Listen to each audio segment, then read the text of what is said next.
Mi hermano, le voy a invitar a que abra su Biblia en Lucas capítulo 13. Lucas capítulo 13. Vamos a estar leyendo los versos del 1 al 9. Lucas 13, versos del 1 al 9. Lucas 13, verso del 1 al 9. Continuamos con nuestra serie de Cuaresma, la historia que todos debemos contar. La historia que todos debemos contar. Lucas 13, verso del 1 al 9.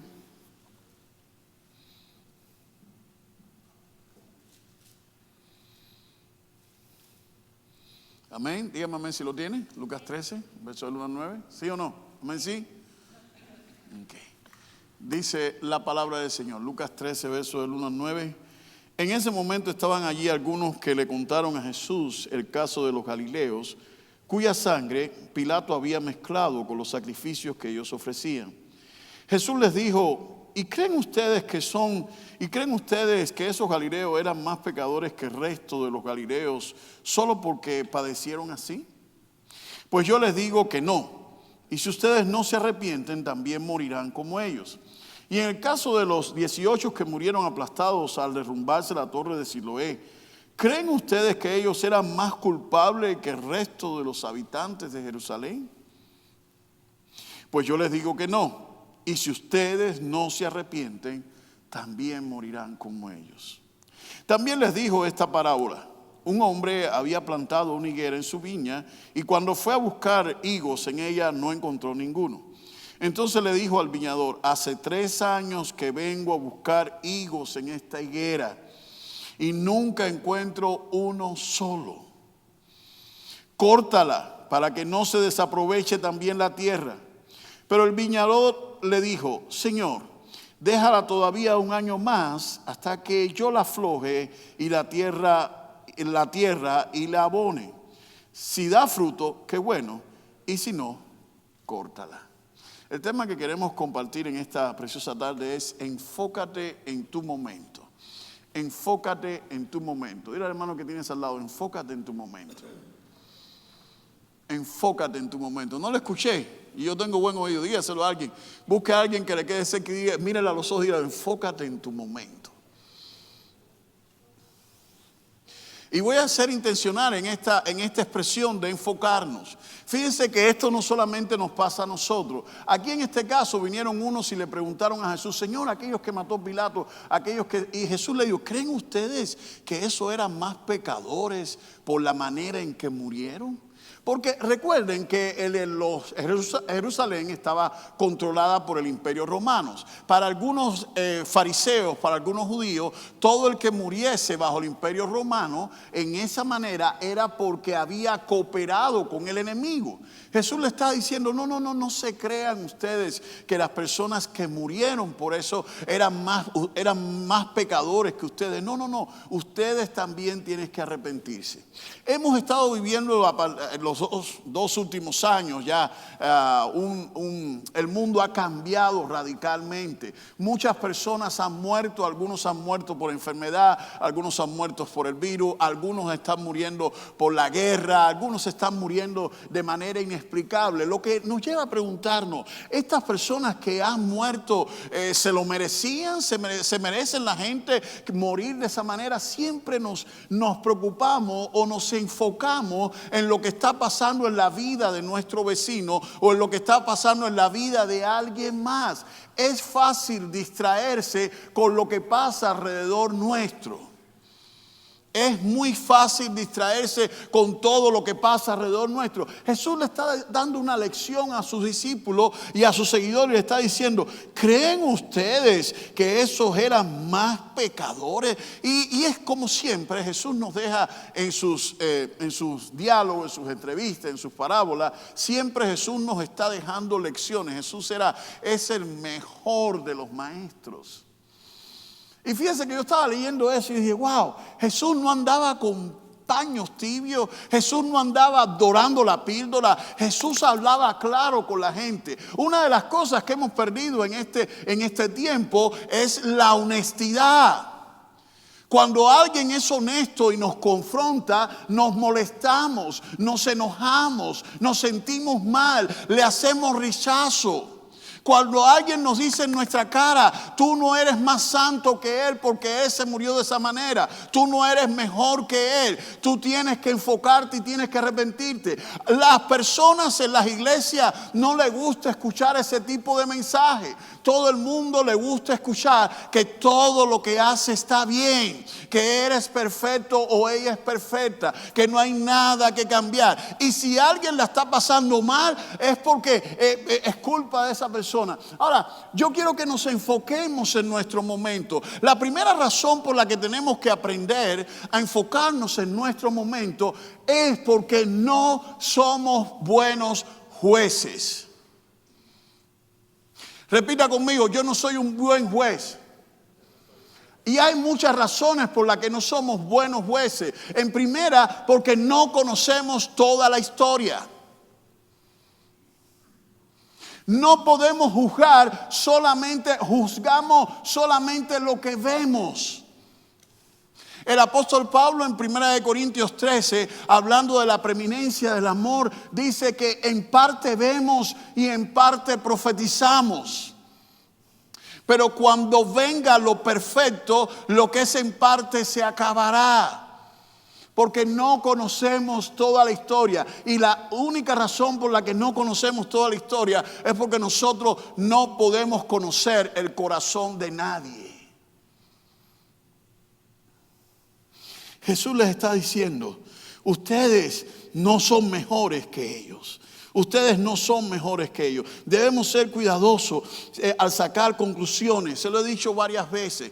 Es muy fácil hacer un juicio. Lo difícil es ser justo. Se lo voy a repetir otra vez. Es fácil hacer un juicio. Lo difícil es ser justo. Todo el mundo sabe, todos sabemos hacer un juicio. Pero no todos sabemos hacer un juicio justo. E incluso la estatua que representa la justicia, ¿se han fijado que tiene una venda? ¿Se han fijado que es ciega? Porque lo que puede ser justo para alguien, para otra persona de pronto es injusta. De pronto una persona hace un juicio conociendo una parte de la historia y de pronto la otra persona no conoce la otra parte de la historia. Seamos cuidadosos cuando hacemos un juicio. No caigamos, mis queridos hermanos, en Mateo 7 del 1 al 13, Jesús dice, no juzguen para que no sean juzgados, porque con el juicio con que ustedes juzgan serán juzgados, y con la medida con que miden serán medidos. Serán medidos, no juzguen, sean cuidadosos. Ahora, hay dos razones que le quiero dar. Hay 4 razones que le quiero dar por las que es peligroso hacer un juicio. La primera es porque siempre podemos sacar conclusiones equivocadas porque no conocemos toda la historia. Porque en segundo lugar, podemos desenfocarnos de lo que de verdad nos interesa. Jesús no cayó en la tentación de darle una explicación por qué la torre de Siloé se cayó, por qué los otros galileos fueron muertos. No se tomó el tiempo para tratar de explicarle y darle una vuelta y explicarle todo lo que había pasado y explicarle todo el contexto. Jesús no perdió su tiempo en eso porque eso no era necesario. Ya esos estaban muertos, ya no se podía hacer. Pero habían algunos que estaban alrededor de él, que estaban vivos. Esos eran los que tenían que aprender la lección. Y eso es muy importante tenerlo en cuenta. No debemos desenfocarnos de lo que de verdad importa. Y lo que de verdad importa no es la vida de mi hermano o de mi hermana. Lo que de verdad no me importa a mí juzgar es lo que otras personas hacen. Lo que de verdad tengo que juzgar es lo que yo hago, es cómo yo actúo y es si le agrada al Señor. Más adelante vamos a detallar eso. No caigamos, número 3, no caigamos en la tentación de sentirnos superiores a alguien. No caigamos en la tentación de sentirnos superiores porque esa persona ha pasado de todo. Ay, gracias Señor, a mí no me pasa nada. Ay, ¿sabe Dios por qué le estará pasando eso? ¿Sabe Dios por qué estará pasando? No, tú no tienes que saber, tú no tienes que juzgar. No debemos sentirnos nunca superiores a nadie. No somos mejores que nadie, porque lo que somos y lo que tenemos no es debido a nuestra gracia, es debido a la gracia del Señor. Lo que tú tienes, lo que yo tengo, lo que somos, si tienes salud, es gracias a Dios. Si tienes una familia, es gracias a Dios. Si tienes un techo, es gracias a Dios. Si tienes un alimento, es gracias a Dios. Todo se lo debemos a Él. Todo. No hay nada que no le debamos a Dios. Y la otra razón, fíjese, esta razón es muy importante. ¿Saben por qué no debemos juzgar a nadie? Una de las razones, y si se lo olvidan todas las demás, véalo después en YouTube, va a subir esta prédica, pero si se lo olvida todo lo demás, quédese en esta tarde con esto, porque todos tenemos un punto ciego. Todos tenemos un punto ciego. ¿Cuántos aquí manejan? Levante su mano. ¿Cuántos aquí han estado alguna vez a punto de tener un accidente por no ver su punto ciego? Yo estuve a punto, y la razón por la que me di cuenta es porque de pronto siento un carro pitando. Y yo me había confiado en que yo me había echado para adelante, había visto todo rápido, no viene nada. Yo me había confiado en que no había problema. A partir de ese momento vino el cabezón. Por si acaso se me va un detalle, viro la cabeza rápido. Porque todos en la vida tenemos un punto ciego. ¿Cuáles son esos puntos ciegos donde tú te ciegas, donde tú no puedes entrar en razón? ¿Está listo? ¿Quiere que le dé algunos ejemplos? ¿Sí o no? Les advierto, voy a ser honesto. ¿Sí o no? Usted lo dijo. Después no quiero drama, que ay, me sentí, ay, el pastor dijo eso por mí. Vamos al grano. Hay personas que cuando se trata de su dinero no entienden. No entran en razón por 4 pesos. Para ellos su dinero es su ídolo. No pueden aceptar que necesitan, que es bueno compartir, que es bueno ayudar a alguien más. No, eso me cuesta mucho ganarme 4 pesos. Hay otras personas que cuando se trata de hijos, de hijas, de familia en general, no entienden. No se le puede decir nada, porque se ciegan. Eso es un punto ciego. Cuando tú no puedes entender que esa debilidad tuya te evita ver una realidad, eso es un punto ciego. Yo no sé los que están aquí, yo nunca tuve la suerte de que me malcriaran. Nunca tuve la suerte de que me malcriaran. Y yo me crié en la época, los que son contemporáneos conmigo, saben que en la época nuestra los padres le daban autoridad a los profesores de requerirnos. ¿Sí o no? ¿Cuántos son de esa época? Uno respetaba a los profesores como si fueran los padres. Cuidado, y mi mamá me decía, cuidado con desobedecer al maestro, cuidado con levantarle la voz a un maestro.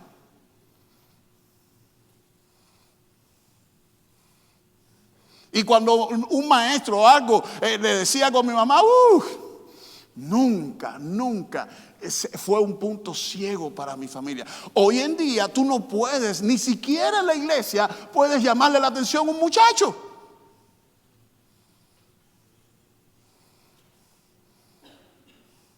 Porque es el punto ciego, puede ser el punto ciego de mamá o de papá. En vez de entender que nadie quiere sumar, todos queremos cooperar para que su niño crezca como un hombre, una mujer de Dios, educada en el temor del Señor. Pero como es un punto ciego, no entendemos. Por eso es que no debemos juzgar a nadie, porque todos tenemos un punto ciego. Todos tenemos, empezando por su pastor, todos tenemos un punto en el que nos bloqueamos y no vemos.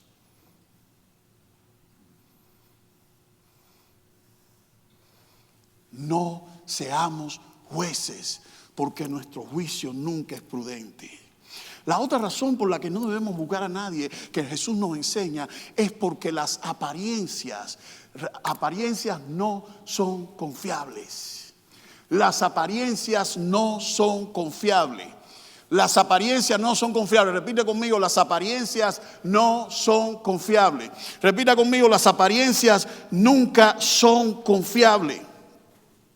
Las cosas no son lo que aparentan. Nunca debemos creer que el sufrimiento de otras personas nos hace a nosotros más privilegiados. Hay personas que pasan por un tiempo de fuego y de dificultad, no por un castigo o no por la consecuencia de un pecado, sino por un proceso de crecimiento. Y tú y yo en nuestra vida cristiana vamos a pasar muchos procesos difíciles. Vamos a pasar por hornos de fuego. ¿Recuerdan los jóvenes que estuvieron allí, que los echaron al horno de fuego? El horno se calentó 3 veces. Lo único que hicieron estos jóvenes fue no doblarse delante de Baal. ¿Se acuerdan esa historia en Daniel capítulo 3? Lo único que hicieron fue serle fiel a Dios. Y por serle fiel a Dios estuvieron dispuestos a ser echados en un horno de fuego y de azufre. Y nos dice la palabra del Señor que estos jóvenes se pararon delante del rey y de todos sus séquitos y le dijeron: no vamos a orar. Y fueron lanzados al horno de fuego y de azufre. Mi querido hermano y hermana, cuando tú estés pasando por una situación difícil, por un horno de fuego, que sientas que te estás quemando, que no puedes más con esa prueba, que no puedes más con ese problema, en medio de ese problema síguele siendo fiel a Dios, porque ese horno de fuego te está ayudando a crecer más. Te está ayudando a ser mejor. Hay creyentes que le cuesta trabajo serle fiel a Dios, tener una sonrisa en sus labios cuando tienen algún problema o cuando tienen alguna dificultad y empiezan las teologías esas que yo no sé de dónde salen. Seguro que te estás pasando esto por una maldición que tú vienes cargando, porque le hiciste algo a alguien, porque alguien te hizo. No, a veces la vida mía no está en manos de lo que nadie me haga. Mi vida está en las manos de un Dios poderoso. Y si Dios permite que yo pase por esa situación, Él también me va a sacar de ella. Las cosas no son lo que parecen. Jesús le está diciendo a sus discípulos: ¿creen ustedes que ustedes son más santos que ellos? Porque ellos murieron de esta manera. ¿Se creen ustedes mejores que ellos porque ellos murieron de esta manera? No, ustedes también necesitan arrepentirse. Y yo quiero que entendamos algo. ¿Qué cosa es arrepentimiento? ¿Por qué Jesús a unos discípulos que estaban caminando con Él le está diciendo: tienen que arrepentirse? ¿Acaso ya no se habían arrepentido? ¿Acaso el arrepentimiento es solo para las personas que no conocen a Dios o es para también nosotros los que ya conocemos al Señor? ¿Usted cree que usted no tiene, nosotros que estamos aquí vestiditos, adorando al Señor, usted cree que no tenemos nada de qué arrepentirnos? Levante la mano a alguien que crea que no tiene de qué arrepentirse, que se siente que su vida es perfecto, que no le hace mal a nadie. La Biblia dice que pecado no es solamente hacer el mal, sino saber hacer el bien y no hacerlo. A lo mejor no haces nada malo, pero tampoco haces nada bueno. Come on, really? Mi papá decía, hay gente, y esa es la razón por la que mi papá me decía por eso, porque yo nací en un lugar con muchas limitaciones. Entonces nos vendían una lata, ¿te acuerdas de Milito Dulce? Una lata de galletas, nos lo vendían en la bodega. Nos daban una lata de galletas de soda, ¿era? O de sal. Pero éramos 3 Cuando esa lata de galleta caía, 3 negritos iban para allá arriba. Le caíamos esa lata de galletas, pero comíamos como huérfanos y le dábamos a esa galleta ahí, y al final de la tarde ya no había galleta. Lo que cuando mi papá venía y yo con la mano llena de galletas, atragantándome de galletas, me decía: negro, dame una galleta. No, ya me las comí. Y mi papá me decía esa frase, en ese contexto, mi papá me decía esa frase: negro, a ti no se te puede agarrar ni odio. Oye, tú no das nada. Hay gente que no se les puede agarrar ni odio.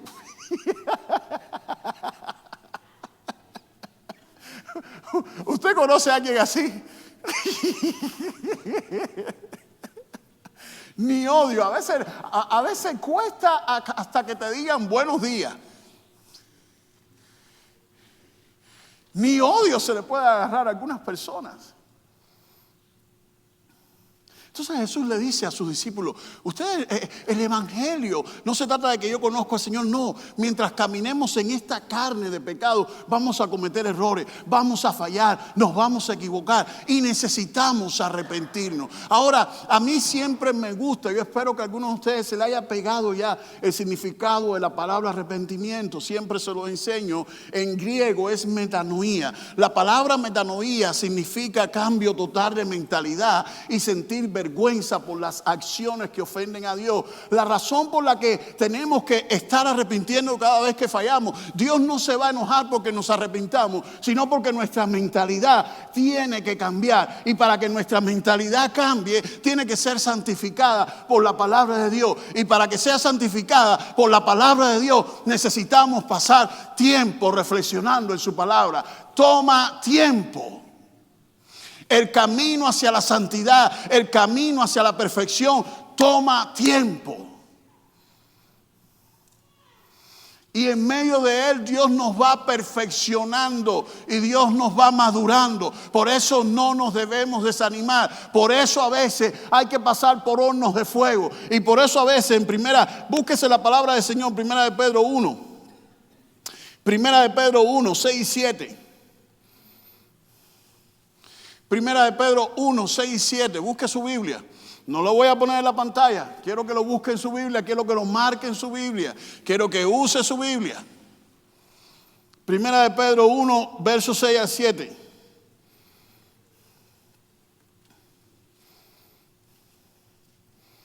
Díganme los que ya lo tienen. Esto les causa gran regocijo, aun cuando les sea necesario soportar por algún tiempo diversas pruebas y aflicciones.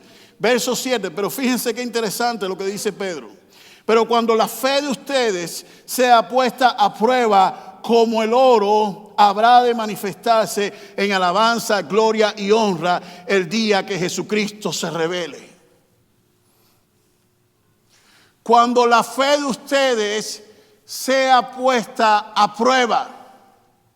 ¿Cómo tú y yo vamos a saber nuestro nivel de fe si nunca pasamos por ningún desafío? ¿Cómo tú y yo vamos a saber hasta dónde le creemos a Dios? Hasta que no tenemos que confiar en Él en medio de la tormenta. Hay creyentes que piensan que cuando pasan alguna prueba es porque la gracia del Señor se alejó de ellos o es porque se les acabó la fe. No, cuando tú y yo pasamos por alguna prueba, por algún tiempo difícil, es un tiempo no de maldición, sino es un tiempo de madurez y de crecimiento.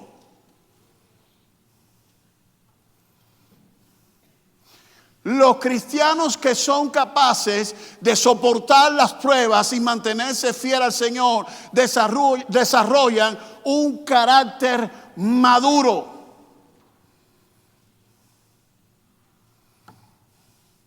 El creyente que no es capaz de soportar prueba, de soportar desafío, de soportar el fuego, nunca madura.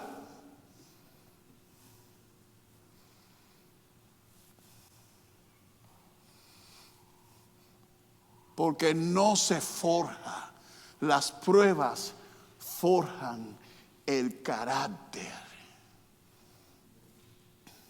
Sigue diciendo, el oro es perecedero y sin embargo se prueba con fuego. La fe de ustedes es mucho más preciosa que el oro. El oro que perece se prueba con fuego. La fe nuestra es una fe que nos ayuda a caminar hasta la eternidad con el Señor. ¿Cómo vamos a creer que un material como el oro temporal se prueba con fuego? ¿Y cómo vamos a esperar que una fe tan preciosa que nos lleva camino a la vida eterna no va a ser probada? No es posible.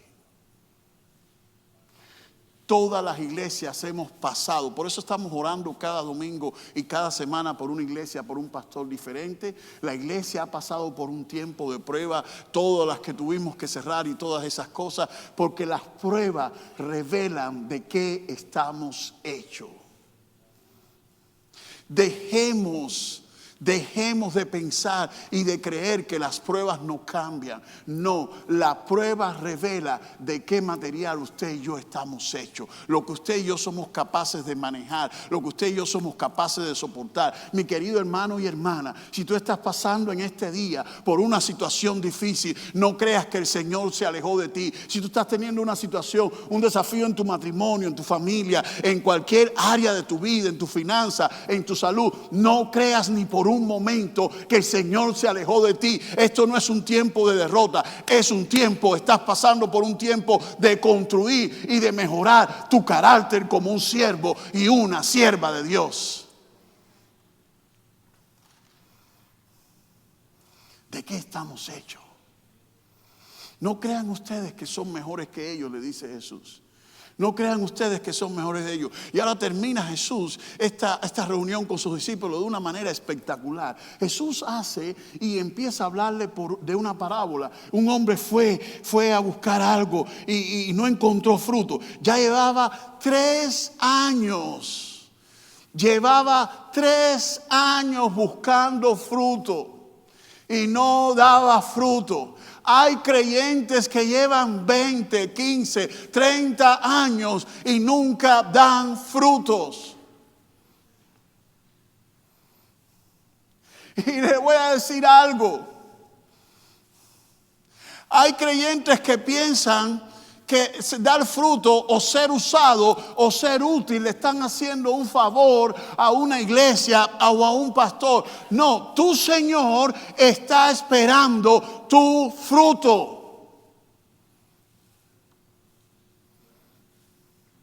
Nuestro Dios está esperando un fruto. Frutos dignos de arrepentimiento. Si alguien tiene duda, léase Gálatas 5 del 22 en adelante. El fruto del Espíritu, amor, gozo, paz, paciencia. Frutos. No estoy hablando de ministerio, no estoy hablando de servir, aunque todo eso es parte. Estoy hablando de fruto. ¿Qué prueba una persona cuando trata contigo? Cuando usted ve un aguacate maduro o un mango maduro, usted lo prueba, usted lo come y usted espera que sepa, el mango sepa rico, sepa mango. El aguacate sepa aguacate, ¿verdad que sí? ¿Qué prueba una persona cuando nos conoce a nosotros? ¿Qué sabor se quedan las personas cuando le conocen a usted, cuando me conocen a mí? ¿Con qué sabor se quedan? Tristemente hay personas que te dejan con un mal sabor. Nunca usted ha conocido a alguien que tiene cara de malo. Y a lo mejor un poco feo, ¿verdad?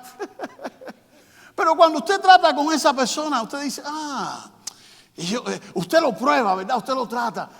No es tan malo como parece. Lo que pasa es que es feo así. ¿Nunca le ha pasado eso? Nunca le ha pasado eso, come on. Y nunca usted ha conocido una persona que aparentemente es todo un galán, un tipazo, siempre se está sonriendo y parece buena gente. Pero cuando usted lo prueba dice, wow, este brother nada más que quiere tomar ventaja de uno. Nada más que piensa en él. Nada más, todas las risitas para ver qué te puede sacar. Nunca he conocido a alguien así.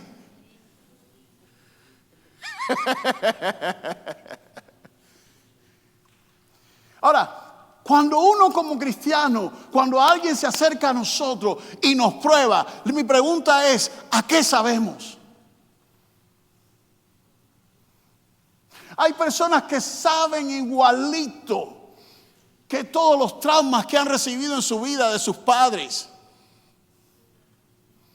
Sus padres a lo mejor estaban con algún vicio, con alguna atadura, y tú pruebas al hijo y al nieto y siguen los mismos vicios, las mismas ataduras, la misma droga, el mismo alcohol, el mismo chanchullo, el mismo brete. No se supone que sea así. Cuando Dios va a nosotros a buscar un fruto, por eso en esta tarde yo quiero que tú pienses, enfócate en tu momento. Dejemos de enfocarnos en los que murieron, en los que no murieron, en los que están enfermos, en los que están peor que nosotros. Siempre va a haber alguien peor que nosotros. Lo primero que debemos preguntarnos, ¿ya qué tiempo llevo en el Señor?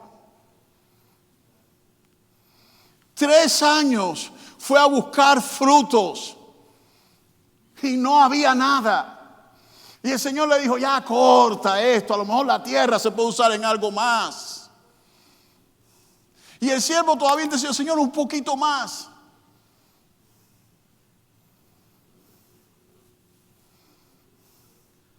A lo mejor remuevo la tierra, a lo mejor puedo hacer algo más.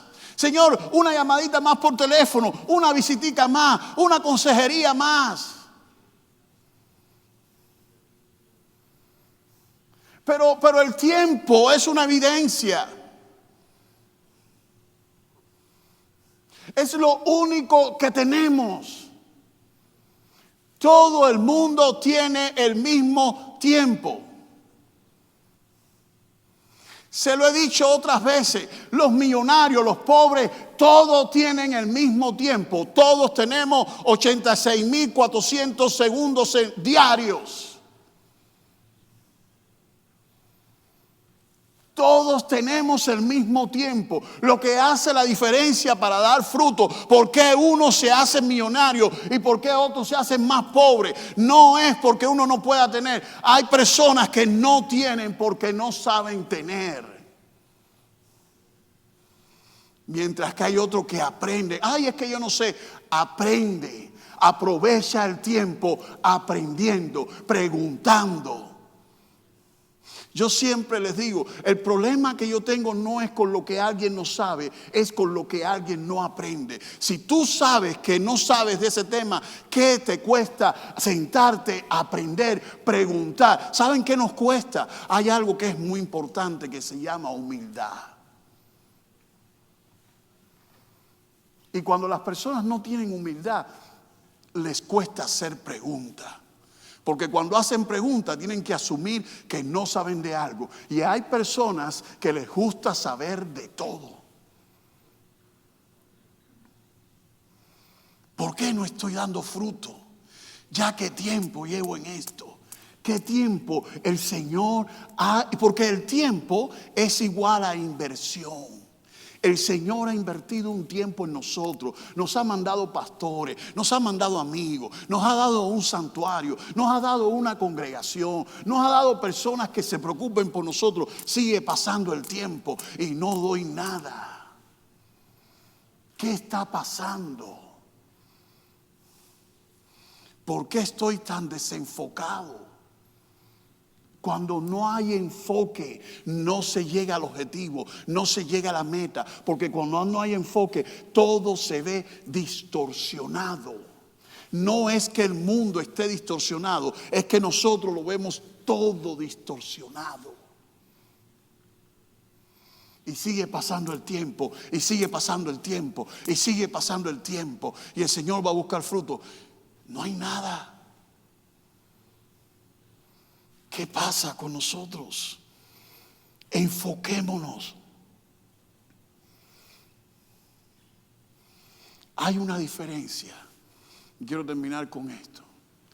Hay una diferencia entre congregarse y entregarse. Se lo voy a poner más, voy a buscar una palabra más cursi aquí. Hay una diferencia entre congregarse y consagrarse. Esa está más cursi, ¿verdad? Otra vez. Hay una diferencia entre congregarse y consagrarse. Esto que estamos haciendo aquí, lo que hacemos en Zoom, lo que hacemos los miércoles, lo que hacemos los sábados en la oración, es muy importante. Eso es congregarnos. Y es un mandato que nos congreguemos, que nos reunamos. Eso está bien, no me malinterprete. Y a mí me gusta mucho que usted venga a congregarse. Pero más importante que congregarse es tener en cuenta que el Señor, más que nuestra reunión, quiere nuestra consagración. De nada sirve que usted y yo nos congreguemos, nos aprendamos todos los cantos, escuchemos al pastor 30 o 40 minutos sin dormirnos, digamos amén, hagamos todo eso en el culto, pero en nuestra casa, en nuestro trabajo, con nuestra familia, no actuamos y no vivimos como consagrados. ¿Qué significa la vida de un creyente consagrado a Dios? Bueno, significa que tú y yo nos cuidamos cuando no estamos aquí. Nos cuidamos en todas las áreas de nuestra vida. Nos cuidamos de lo que escuchamos. Nos cuidamos de lo que vemos. Nos cuidamos de con quién nos relacionamos. Nos cuidamos de todo. Porque no es que el pastor me esté vigilando. Es que Dios quiere que yo viva consagrado a Él. Aunque mi pastor no esté aquí y para corregirme y decirme, no estés escuchando al Chapo de Sinaloa, eso no te conviene. Si mi pastor no está, el Espíritu Santo sí está. Y la consagración no es en que tú escuches o no la voz del pastor requiriéndote. Hay personas que yo no sé por qué se encaprichan en que los pastores seamos la policía del reino. Ya ni me queda pelo, caballero. Come on. Y todavía la gente quiere que uno esté ahí como policía, regañando, peleando. No, todos tenemos el Espíritu Santo. Y tenemos que aprender a pensar, no solamente como un creyente que se congrega, sino como un creyente consagrado. Y cuando yo no estoy en la congregación, cuando yo estoy solo en mi carro y yo voy a poner, quiero escuchar música, yo escucho la música que agrada a Dios. ¿Saben por qué? No es porque, es que es obligado, porque ya la iglesia no puedo. No. Es porque tú vas a oír lo que tú sabes que tu Dios, tu papá, aprueba. Vas a tener amistades que a tu papá, a tu Dios le aprueba. Eso es consagrarse. El creyente que no aprende a usar el tiempo consagrándose, creciendo, madurando en el Señor, cuando el Señor viene no encuentra fruto y el Señor se decepciona.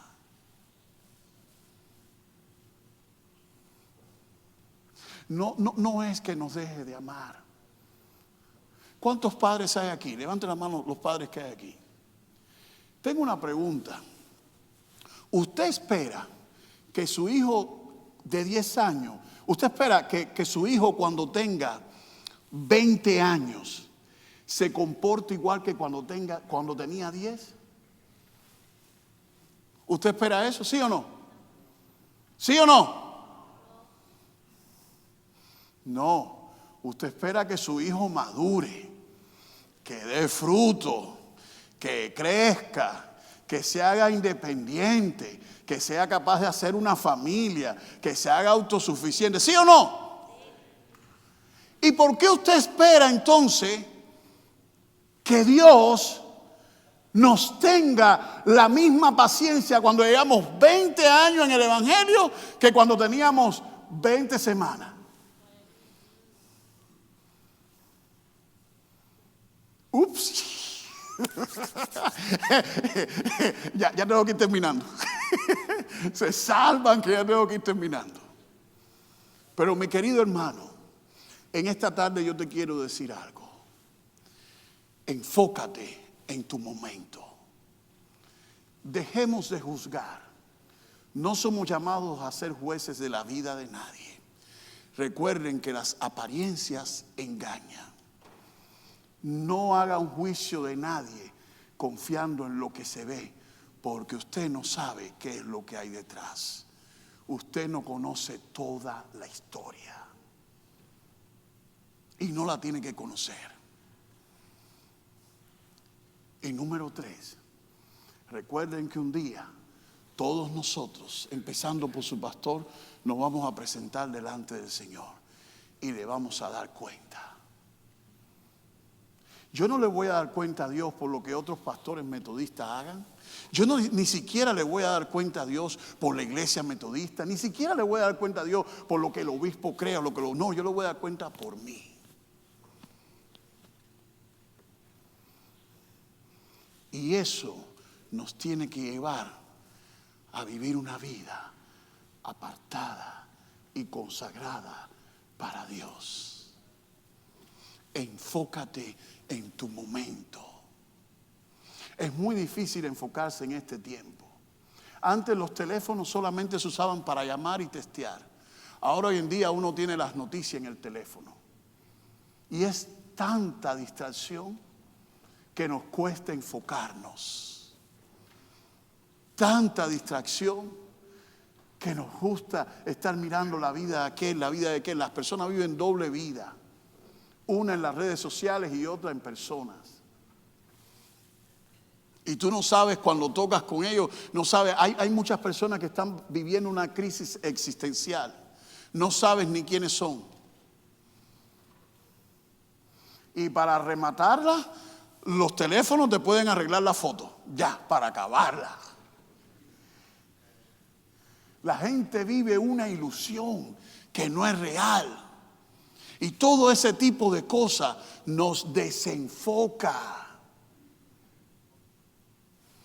La gente, incluso los predicadores, se preocupan por subir un mensaje, a ver cuántas vistas tiene, cuánto me ve. Todo el mundo está preocupado por ser el más popular. Y eso es un problema, porque no somos llamados a ser populares. No somos llamados a quedar bien con Raimundo y con medio mundo. Somos llamados para servir y agradar a un solo Dios. Porque todavía hoy, aunque ha pasado pandemia, aunque vivimos en guerra, aunque vivimos sin inflación, Dios está esperando nuestro fruto. Y estamos dejando que todo nos desenfoque. Ay, yo iba muy bien. Yo iba tan bien. Pero la pandemia cerró la iglesia. Ay, yo iba tan bien. Pero subió la gasolina, ahora tengo que trabajar más. Subió la leche, subió el pan. Siempre vamos a encontrar un pretexto. Pero todavía Dios sigue esperando el fruto. Inclina tu rostro en esta preciosa tarde, mi querido hermano y hermana. Yo quiero que en esta tarde